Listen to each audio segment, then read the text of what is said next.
In 1902, construction workers building the New York subway system dug 30 feet below street level and discovered something impossible. A fully finished street complete with working gas lamps, paved roads and infrastructure that shouldn't exist. The city said it was old. But how do you bury an entire street 30 feet down in just a few decades? Before we dive in, comment where in the world you are watching from and don't forget to click subscribe. The year is 1902. New York City is in the middle of the largest urban construction project in American history. The city has decided to build an underground rapid transit system, and thousands of workers are tearing up Manhattan, street by street, digging deeper than anyone has gone before. The work is brutal. Steam shovels claw through rock and dirt.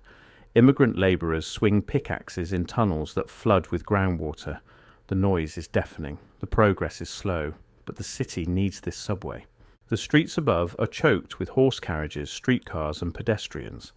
Manhattan is running out of space.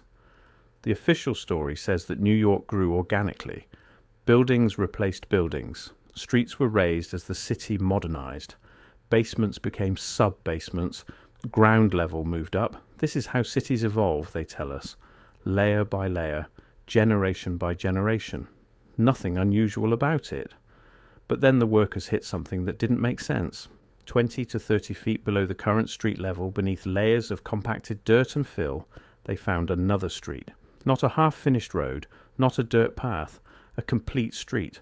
Cobblestones laid in perfect patterns, curbs still intact, and the gas lamps, cast-iron poles standing upright with glass fixtures still attached. Some of the lamps even had gas lines running to them. This wasn't debris. This wasn't a collapsed structure. This was a functioning street that had been buried. The New York Times reported on the discovery. Workers found old streets and old infrastructure beneath the current city. The newspaper called it a relic of an earlier era. They said the city had simply built on top of itself as it grew. The official explanation was simple. In the 1800s, as New York expanded, engineers raised street levels to improve drainage and create a more level surface for new construction. The old streets were filled in with dirt and rubble, and new streets were built on top. The buried street the workers found was just part of that process, an old layer of the city that got left behind. But here's where the questions start. If you're raising a street, you don't leave the gas lamps in place. You remove them, you salvage the iron, you disconnect the gas lines. Gas lamps in the 1800s weren't cheap. Cast iron was valuable. Glass fixtures were expensive. Why would city workers bury perfectly good infrastructure instead of recycling it? And if they did leave it behind, why was it still intact? Why weren't the lamps crushed or damaged? Why were they standing upright as if they'd been in use the day before? The official timeline says these streets were buried sometime in the mid to late 1800s. Let's say 1870. That would mean 30 years of dirt, construction debris and city expansion piled on top of this street between 1870 and 1902. 30 years to bury a street 30 feet deep. That's a foot of fill material every year, for 3 decades. But Manhattan in the 1800s wasn't a sleepy town. It was one of the busiest cities in the world. Newspapers documented everything. Photographers captured street scenes. City records tracked every major construction project. And yet there's no record of a deliberate effort to bury entire streets 30 feet deep. No documentation of why they would do this. No mention of where all that fill material came from. Just the assumption that it happened naturally over time. Now let's talk about what else they found. The buried street wasn't alone. As subway construction continued, workers found multiple layers beneath the city. Old building foundations at depth that didn't match the official timeline. Brick structures that appeared to be basements but were buried far deeper than any basement should be. Stone archways that seemed to be part of a larger system of tunnels or passages. And in some locations, workers reported finding sections of streets that appeared even older than the gas lamp street. Streets made of different materials, different construction techniques, as if multiple cities had been built and buried in the same location. The city's explanation remained consistent. New York built on top of itself. Each generation filled in the old and built the new. This is what cities do. But the depth of these layers raised questions. 30 feet of fill in 30 years requires a massive coordinated effort. You can't just throw dirt on a street and call it a day. You have to compact it. You have to ensure stability. You have to plan for drainage. And you have to do all of this while the city above continues functioning. People still need to walk on streets. Carriages still need to travel. Buildings still need foundations. The engineering required to pull this off would be enormous. And yet, in the historical record, there's almost no mention of it happening. So what's the alternative explanation? This is where the Tartaria theory enters the conversation. According to researchers who question the official narrative, these buried streets aren't evidence of gradual city growth. They're evidence of a reset, a deliberate covering of an older civilization. The term Tartaria refers to a vast empire or advanced society that allegedly existed across much of the northern hemisphere before the modern era. Maps from the 18th and early 19th centuries show a region called Tartary spanning parts of Asia and Europe. Official history says Tartary was just a geographic term used by Europeans for areas they didn't fully understand. But alternative researchers argue that Tartaria was a real civilization with advanced architecture, technology, and infrastructure, a civilization that was erased from history. The evidence they point to includes buildings with basement windows at street level, suggesting the ground floor is now underground. Ornate architecture on structures that official history claims were built quickly and cheaply. Advanced construction techniques that seem out of place for the time period they're attributed to. And discoveries like the one in New York, entire streets buried at depths that don't match the official story. The theory suggests that sometime in the 1800s, possibly after a series of catastrophic events, mud floods, earthquakes, or deliberate actions, the remnants of this older civilization were buried, new cities were built on top, history was rewritten, and the previous layer was forgotten.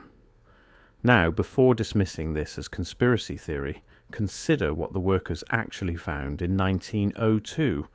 They found a street that was finished, complete, functional, with gas lamps that were still attached and gas lines that were still connected.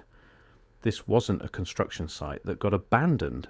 This wasn't a street that was partially demolished. This was infrastructure that was in use and then buried. The gas lamp detail is important. Gaslighting in New York became widespread in the 1820s and 1830s. By the 1870s, it was the primary form of street lighting. If the buried street dates to that era, it means it was buried relatively recently, within living memory of people who were still alive in 1902. And yet, no one seemed to remember it happening. No elderly residents came forward to say they remembered when that street was at ground level. No records documented the burial process. It was simply accepted as something that must have happened, even though no one could explain how or why. Let's look at similar discoveries in other cities. In Seattle, after the Great Fire of 1889, the city rebuilt on top of the old street level. Today, you can tour the Seattle Underground, a network of old streets and storefronts that now exist below the modern city. The official story is that the city raised the streets to prevent flooding. But when you walk through the Seattle Underground, you see the same thing the New York workers saw: complete buildings, finished storefronts, sidewalks and streets that were clearly in use, and then buried. In Chicago, beneath the downtown area, there's a network of old streets and tunnels that were covered over as the city grew. Some of these are now used for utilities and infrastructure, but photographs from the late 1800s show buildings with first floors that are now basements, ground levels that dropped as new streets were built on top. In San Francisco, after the 1906 earthquake and fire, the city buried massive amounts of rubble and debris. But beneath that, older structures have been found that predate the official timeline of the city's development. The pattern repeats across major American cities. Streets buried at significant depths, infrastructure left in place, buildings with basements that were once ground floors, and very little documentation explaining why this happened on such a massive scale. Back to New York. The subway construction project of the early 1900s exposed more than just streets. Workers found old water systems, brick-lined channels that appeared to be aqueducts or drainage systems, far more sophisticated than what you'd expect from the 1800s. Stone foundations that were buried deeper than modern engineering would suggest was necessary. And in some locations, workers reported finding spaces, voids beneath the city where structures had collapsed or been deliberately filled in. The city's official records from this period focus on the engineering challenges of building the subway. How to dig through Manhattan schist, the tough bedrock beneath the city, how to prevent tunnels from flooding, how to route the subway lines around existing infrastructure. But there's very little discussion of what they found beneath the surface. The buried streets are mentioned in passing. The old infrastructure is noted as an obstacle, but there's no comprehensive documentation of what was discovered, how deep it went, or what it all meant. This lack of documentation is itself unusual. The New York subway project was a massive undertaking. Engineers kept detailed records. Newspapers covered every aspect of construction. And yet, when it came to the buried layers of the city, the coverage was minimal. Almost as if there was an understanding that these discoveries shouldn't be examined too closely. The Tartaria theory offers an explanation for this silence. If the buried streets were evidence of an older, more advanced civilization, acknowledging that fact would undermine the official narrative of progress and development. It would raise questions about what happened to that civilization, why it was buried, and who made the decision to erase it from history. So instead, the discoveries were downplayed, explained away as natural urban growth, and the workers who found them were told to keep digging. But not everyone accepted the official story. In the years following the subway construction, researchers and urban archaeologists began documenting the buried layers of New York. They mapped the old street levels, they studied the architecture of buried buildings, and they found patterns. Certain areas of the city showed evidence of catastrophic events, layers of silt and mud that suggested flooding on a scale not recorded in official history, burned layers that indicated fires far more extensive than the documented blazes of the 1800s, and structural damage that looked less like gradual decay and more like sudden destruction. One theory that gained traction was the mud flood hypothesis. According to this idea, sometime in the 1800s, possibly in multiple waves, massive mud floods buried cities across the world. These weren't normal floods. They were events that deposited several feet of mud and sediment in a matter of days or weeks, enough to bury first floors of buildings, enough to cover streets, and enough to force populations to either dig out or build on top of the mud. Evidence for mud floods appears in photographs from the mid to late 1800s. Images of cities show buildings with windows at ground level that appear to be half buried, streets that slope down to doorways that are now below grade, and in some cases photographs show active excavation efforts, people digging out buildings that had been buried by mud. The official explanation for these images is usually the same as for the buried streets. The city raised the street level for drainage or other engineering reasons. But when you look at the scale of the work required and the lack of documentation, the explanation starts to feel insufficient. So what really happened in New York in 1902? Here's what we know for certain. Workers digging the subway found a complete street 30 feet below the current ground level. That street had gas lamps still attached. The infrastructure was intact. The city's official explanation is that this was an old street that was buried as the city grew. But the details don't fully support that explanation. The depth of the burial, the condition of the infrastructure, the lack of documentation, and the pattern of similar discoveries in other cities all suggest something more complex happened. The Tartaria theory proposes that these buried streets are evidence of an older civilization that was deliberately covered up. Whether that civilization was called Tartaria or something else, or whether it was simply an earlier version of the cities we know today, is still debated. But the physical evidence, the streets, the buildings, the infrastructure, exists. It's not a theory. It's there, buried beneath our feet. What remains unclear is why it was buried. Was it a natural process, gradual urban growth over generations, or was it something more deliberate, a response to catastrophic events that forced cities to rebuild on top of the ruins, or even a coordinated effort to erase evidence of what came before? The workers who found that street in 1902 probably didn't think much about it. They had a job to do: dig the tunnel, build the subway, move on to the next section. But they saw something that didn't fit the official story. A street that was too complete, too intact, too deep.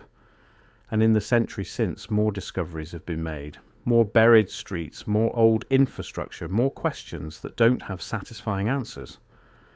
The official narrative remains unchanged. Cities build on top of themselves. Old becomes buried. New takes its place. This is progress. This is development. Nothing to see here, but the gas lamps are still down there. 30 feet below Manhattan, standing upright, glass intact, as if they were snuffed out yesterday and buried overnight. And that raises the question no one wants to answer. How do you bury a city? In 1902, New York workers found a street 30 feet below ground with gas lamps still attached. The city called it progress, but the evidence suggests something stranger. Whether it was gradual burial, catastrophic mudfloods, or evidence of a forgotten civilization, one thing is certain. The history beneath our streets doesn't match the story we've been told, and the deeper we dig, the more questions we uncover.